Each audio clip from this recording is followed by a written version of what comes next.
welcome to Radnor Forest, Wales. We're here with Richard Coleby, who's a sales manager for Polaris UK, and we're here looking at this Polaris XP Turbo. Now, this is the race prepared car. Now, a lot of people may think when they buy a Polaris stock, they'll have to spend a lot of money in modifying it to get it race prepared, but that's not the case, is it? No, it isn't. I mean, in terms of the standard car, it's pretty much ready to go, other than the sort of safety aspect that the MSA demands. So the real sort of big cost, if you like, in terms of preparing the car is the cage. There's plenty of cages now on the market available off the shelf. So there's a performance and protection cage, and there's also another company, Odyssey Engineering, now that are just developing a cage for the Razor. So there's a couple of good options there that are just more or less a bolt-on option, and you know, where you go. Some of the other modifications that you have to do for the regs, bodywork. You need to extend the bodywork so that it covers the wheels in a certain radius. Mud flaps, obviously mud flaps have to be at a certain height. Sort of belts and seats, there's some regulations surrounding the belts and seats, but they're fairly inexpensive to buy, the belts that you need and the seats that you need, and also a hands device is compulsory in the UTV class. Aside from that, there's very little to do. Low-cost items like electrical cut-offs for the battery, that type of thing. But the car's more or less ready to go outside of that, so it's quite a quick job and quite a cost-effective job to get a car ready to race. And how competitive is it just with those slight modifications?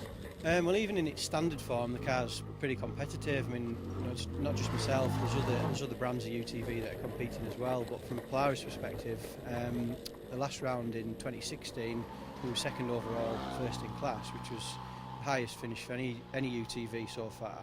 But to finish second overall to cars that are costing in some cases in excess of £80,000, it's obviously competitive, and I'm not a professional driver by any means, so it must be fast. Yeah, absolutely, and I know those cars that you're racing with. Ryan Cook was one of them with a 500 brake horsepower Rover Jaguar engine. Yeah.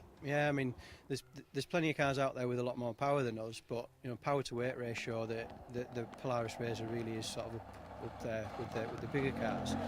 I think in some respects as well, the fact that the car's so light is in our favour really, because it doesn't seem to suffer the same wear and tear, if you like, on the stages. We come into the pits, we wash the car off, the odd puncture here and there, but that's as serious as it gets unless I do something wrong. But some of the bigger cars take a lot more looking after than that. So it is a good way into the sport. It's a cheap way into the sport, and you can have a lot of fun and still be competitive as well. So a good stepping stone, really.